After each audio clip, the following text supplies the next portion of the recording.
Well, hello adventurers. We are going to do a unique little unboxing video today. It's going to be a little different than most people do on YouTube.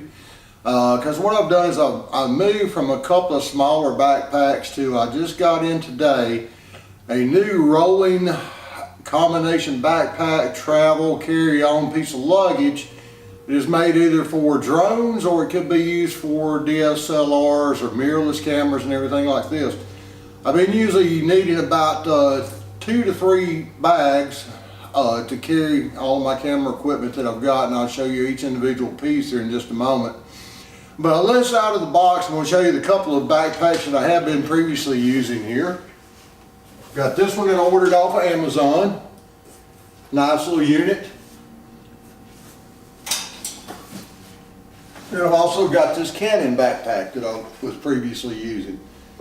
And neither one of the backpacks was large enough to get all of my equipment in, and I really want to get down to one bag with the exception potentially of my drone, and I'll show you that in just a few minutes.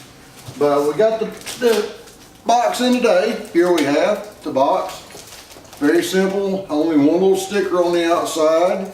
Nothing special on the outside, but let's open it up and see what we have on the inside here. So I'm going to lean over and do this just a second. Try to do it as quick as I can so I don't take up all of your valuable time. And already I like what I'm seeing as I get it out of the box here.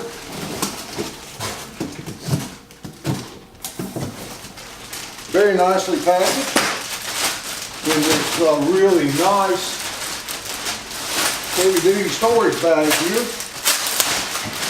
And actually you got to get it out of the plastic to see what's going on. And I really like it already. Get over here a little bit closer to you where you can actually see it a little bit better. It's a Neewer bag, and I'll put the link in the description. Has a rain cover, storage pouches on the outside.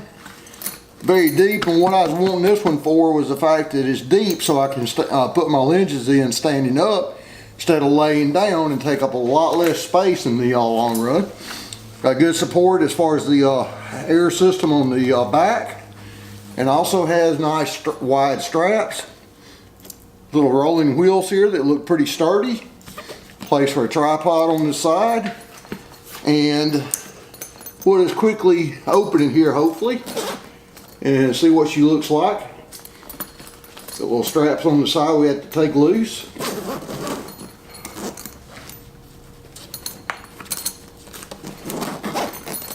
And on the inside, hopefully you can see that. It's even got a way to hold this thing from flopping completely open, which is pretty nice. It's got some red and gray on the interior. They're available in about 4 different colors. And it comes with a nice little pamphlet for instructions. Huge on the inside, so I should be able to do what I want to do with it here. Once again, the depth is amazing on this thing. And it's very, very lightweight. Looks like it's well constructed. So we'll look forward to seeing how all that goes. And zips up very nicely and easily. And back to a very compact package. Nice carrying handle on top. And it even has a carrying handle. Don't necessarily know if it's a carrying handle, but probably a way to grab it off a track if you're getting into an airport or something. But a handle on the bottom here. And last but not least, somewhere down in here, we should have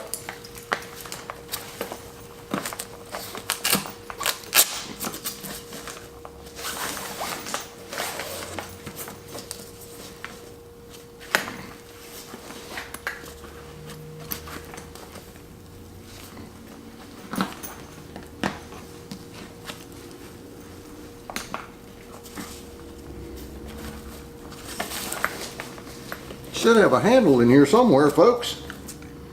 And it looks like we've got a zipper right here. I just located. I should have unboxed this and looked it over first before I tried to explain it to y'all, but that's okay. That's all part of the adventure sometimes.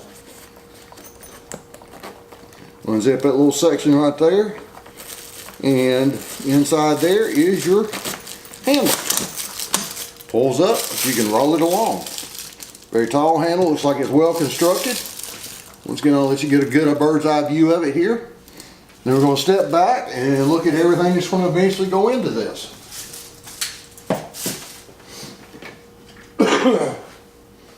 Starting off, I'm actually shooting this on the 80D with the 18 to 35, 135 USM lens.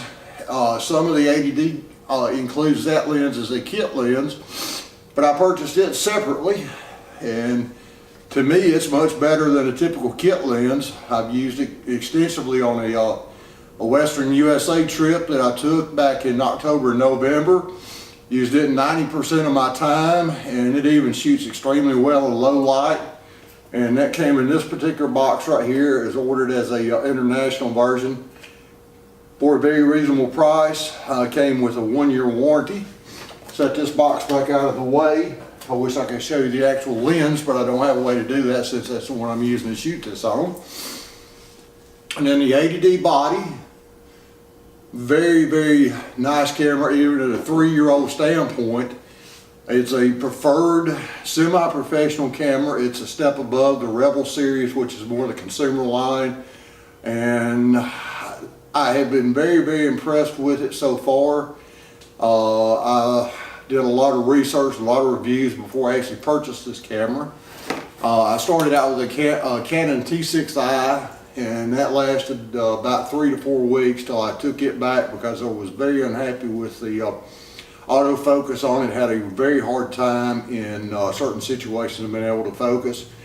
Then I upgraded to this 80D, and it's got the dual pixel autofocus, like almost a 27 megapixel sensor in it. Will shoot 7 frames per second. All sorts of amazing features that it has. I'm still learning a lot of them. It's more of a manual and as I mentioned, a semi-professional camera. It's got a ability to shoot 1080p at 60 frames per second. Has the Wi-Fi built in, NFC built in, HDMI built in, microphone input, and also a headphone output on it. Makes it real nice for doing video purposes, and I do have an active vlog channel here on YouTube. Do a lot of traveling and vlogging, so that comes in very, very handy. It is weather resistant and also is a larger body than the actual Rebel series, so it feels a lot more beefier in your hand and gives you just overall an amazing feel. And I'm going to move this box out of the way. Once again, the Canon Rebel 80D.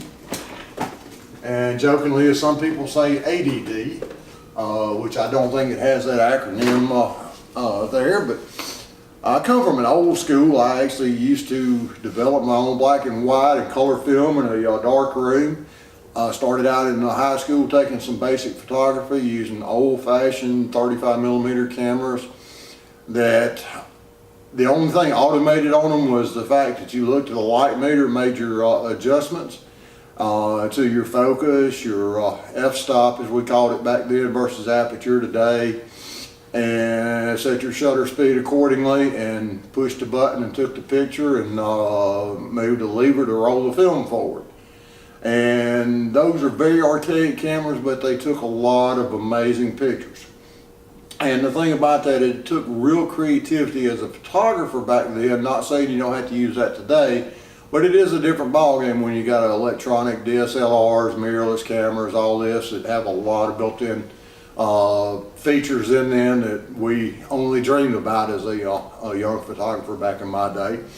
But I do still have a Canon Rebel 35mm that I carry with me as a backup camera, and occasionally I'll drag it out and do a shot or so with it. It has all the automatic settings and some manual functions and autofocus. Very, very light, nice camera overall. I am a big Fuji film person. I've always liked Fuji film. I think it delivers a lot sharper and crisper and much more beautiful, realistic color print than a Kodak film does, but that's all personal preference. But I am a Fujifilm fan. I've always been, always probably will be. Set that over on the side here. We're going to start off with lenses here. I made a few purchases of lenses over the past few months, and one I will start out with is this little baby right here. This is my Canon 50mm 1.8 lens.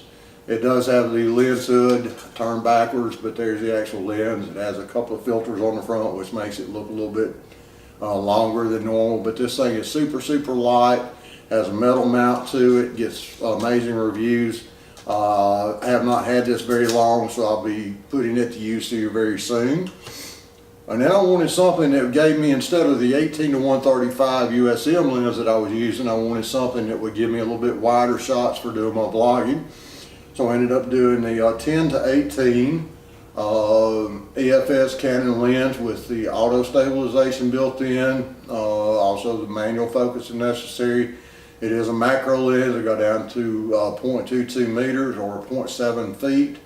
And this is a sweet lens. I've seen a lot of good reviews on it. And once again, it has a lens hood on it that simply screws off and then turns around and screws on the front. And the lens hood is something I feel like you definitely need. It keeps extraneous light going in on the side of the lens and giving you distortions in your pictures. And then I have the Tamron lens here. Very, very nice lens. And go ahead and Tamron is really nice. They actually go ahead and include the lens hood with their lenses versus Canon, which they don't. But this is the 18-400 Tamron. It's a recent introduction. It has the vibration control and also the auto focus and manual focus. And this is an extremely good lens from the standpoint of you really want a good tight zoom, because if you remember, on a crop sensor camera, which the 80D is, it does have the 1.6 multiplier factor. So you would take the 18 times 1.6 or the 400 times 1.6 and gives you your actual zooming. So you're setting at a 400 on a full frame camera. On a crop sensor at 400, you're around probably 600 on the zoom capability. So you're really going to be able to tighten in on subjects at long distances and get some extremely good shots. I've seen a lot of good reviews on this, and I paid about 550 bucks, I think it was, for it. Came with a nice little bundle kit with it. So I'm really anxious. These three lenses that I'm going over, I got after I got back from my trip, because I saw some needs that were not being handled by the 18-135, so I wanted some lenses. And the weather's been quite cold and disagreeable here in Kentucky, so I haven't gotten a chance to get out and do any actual shooting with these lenses besides some very limited indoor product shots. I've done a few of those and just playing around with it a little bit inside and outside the house here. But hopefully this winter will break and I'll be able to get right back out there and produce some amazing pictures. I love doing landscapes, because landscapes are something that you really get in tune with that landscape or that nature scene at a national park, and that's where you really begin to connect and produce some amazing pictures. Moving on, I always keep my back lens caps with me, so if I change lenses I can go ahead and protect the lens as quick as possible. And all of my lenses, I always put a UV filter on the front. I don't think it affects the picture at all. That's an old habit from my days back in high school and college, whenever I wanted to protect the lenses because they were so expensive back then. So it's mainly for protection. I'd much rather replace a $15 or $20 UV filter than a lens, because it gets a big scratch across the front of it. Moving on from the lenses, we're going to look at the Rode Abonnyc Pro. This is the little bunny, as I like to call it, that goes over it. I don't have it on it right now because it's actually on the camera. This allows something super small as far as the lens. It's not really protruding, but yet it does an amazing job. And the one thing I like about it is the fact you don't have to remember a battery. It does not use batteries at all. It uses a preamp inside the actual camera that you have it on, and so far the ADD is just rocking and rolling on that. So that's one thing to look at. I paid about 60 bucks for this thing, and it's amazing. One thing you really want to look at, and I had another one at one time, this Novo here that I ordered. It's actually one that uses batteries, but if you look at the design of it, it sticks over the viewfinder in the back to where you can't actually use the viewfinder when you're using a microphone on it, which makes absolutely no sense. So I'm a older school guy shooting pictures. I love to look through the viewfinder and see what I'm seeing through that more than I do the screen. The screen is great for certain things, touch focus and all, but I am a old-fashioned guy and I like to look through my viewfinder and frame my pictures up before I take them. And then I have my Neewer flash. It is a TFL model. It does have, as you know, the sensor in the front that pre-fires, has a display on the back, also the swivel head, and a beautiful little diffuser that comes down. If you want to diffuse the light a little bit to make sure you get a little bit more natural pictures, it uses 4 AA batteries, and so far it's performed very, very well. And as part of a bonus in one of the particular kits that I ordered through Amazon, I also got a second one. I haven't even taken this one out of the box other than just to look at it. I haven't powered it up or anything. Just a nice little flash. I can use it as a secondary speed fire flash or whatever if I want to for studio work, or I might end up doing a giveaway. And since I mentioned that, I'm going to go ahead and give this Bauer DSLR flash away to a lucky winner that likes this video, makes a comment, and shares it. And I'm going to do this in 2 weeks. You have 2 weeks to enter this contest to win this flash, shippable to any U.S. post office address, free of charge as part of the giveaway for this. Once again, just like the video, make a comment, and share. From there, I want to move on to one of my other favorite things. This is a power zoom adapter that attaches to the back of the 18-135 USM lens. And it uses 4 batteries and allows you to do power zooming such that when you're doing video, you're not going to end up with jerky video as you're zooming the lens in and out. This just smoothly does it. Gives you more of a cinematic zoom. And it has 2 modes on it. One is fast and one is slow. Love this little piece. It's only good on the 18-135 USM Canon lens at this time. Then I've got my Canon battery charger,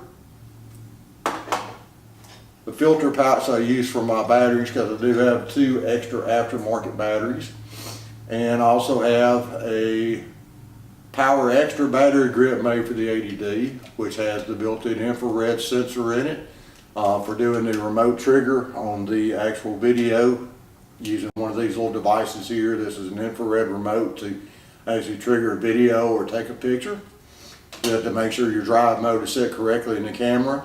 But on the back of this, you've got all the necessary focus buttons, shutter buttons, the wheel that adjusts your different settings on the camera. Holds 2 batteries and would give you easily hours of shooting as far as picture shooting. If you did video, I'm not sure exactly how long, but take the fact that you're already running 2 batteries. Gives you much more extended time of shooting. And as a last resort, it does come with this little insert that you can use AA batteries in. So you can have you some spare AA's, which leads me over to the next thing is I do have a set of 4 AA rechargeable batteries in the actual plug-in wall charger. I usually carry some extra just regular batteries. Got some 9 volts here, some AAA's, and I normally have AA's there just for backup purposes. We also have all sorts of filters in these nice little pouches here. Another style pouch. And then I have some lens hoods. These are the rubber style lens hoods that just simply pop out as such. And these are really handy for one thing. In a lot of my travels out west, especially on Route 66, I was shooting through a glass into the inside of closed buildings. And you know that normally you get a lot of glare on that, but this allows you to butt it right up against the glass, cuts all the glare out, and gives you a fantastic shot of what's inside the building. From there, let's move on to the basics. There's a lot of basics that you need as far as camera equipment in your bag, because you never know what you're going to run into. Cleaning cloths. You got a little cleaning cloth that's kept in what looks like actually a lens of a camera. The top pulls off, and the inside it's got a nice little cleaning cloth. And that comes with a little carabiner to attach it to your backpack or where you're going to attach it to. And this is a nice little addition. This actually has a spray bottle in the top, has the cleaner in it. And then you also have a little lever that you push and the brush comes out, to where you can brush your mirror off, or your sensor off, or your eyepiece off, whatever has dust on it. But once again, if you're doing your inside your camera, always be extremely gentle with that, because that is some delicate equipment inside there. You've also got the bulb that you squeeze, it emits the air to blow the dust off. Blow it off in such a way that you're blowing it out of the camera versus blowing it into the camera. And then you have some various assorted mounts here made for cell phones to mount to a tripod. They all have some type of threaded area on them in different locations. And what this does, this allows you to put this device onto your tripod and pull it up, and it'll snap onto your cell phone and hold your cell phone on the actual tripod to be used in some type of shooting environment or situation. I don't like a big heavy tripod, so I just went with something very, very basic. It's a Sunpack 5858 DLX. Very, very nice little compact, lightweight tripod. Didn't pay much for it, but it does the job very well. It does have the handle to be able to move, tilt as necessary. It does have two built-in levels, which are really nice on it. And that works out very, very well. And I also have a couple of small tabletop tripods, is what I like to call them. They're made for, one is actually being used right now on my 80D to do this video. The second one is being used to hold a LED area or floodlight for lighting of this particular video, or any situation that I need to light up or use a mini tripod on. They also come in very handy whenever you're doing vlogging. You can use those shorter tripods, and especially since I've got this 10 to 18 zoom lens, that'll come in extremely handy, because those are typically a foot to foot and a half long, so they're very compact, easy to handle in and out of a vehicle while you're moving from point A to point B. And the next thing I'm going to show you real quickly is inside this little black bag right here is one of my pride and joys that I plan on putting into full use here very, very soon. It's a DJI Spark drone. Comes with a couple of extra batteries, controller that has attachments on the bottom to hook your phone up to it, to where you can actually monitor what's going on. A battery charger here, and the necessary cables and everything. This is actually an adapter, or I'll use a fancy word here for all you photographer folks out there, this gizmo. This actually attaches on the antennas of the actual controller, and it's parabolic, and if you see, it's got a shiny coating on the inside there, and you can see it glisten as I move it. That is for range extension on your controller. It is supposed to really add a lot of range to the drone's capability to fly off further, and you still maintain control with it. and the reviews and things that I've seen on it are really spectacular, and I've used it a couple of times and it has done really well. It seems like to me it does extend the range out a lot. I'm kind of limited on the amount of drone use that I've done, because you've got to be super careful in the areas you fly. You can't fly within certain areas of an airport or certain places like national parks, and so you're somewhat limited. So make sure you check where you're planning on flying your drone.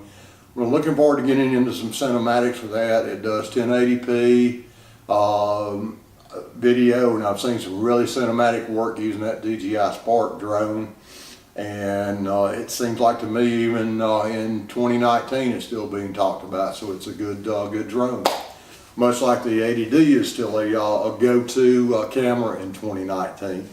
Looking forward to seeing what Canon does as far as rolling out a 90D or whatever the replacement is going to be for that, and the features that are going to be involved there.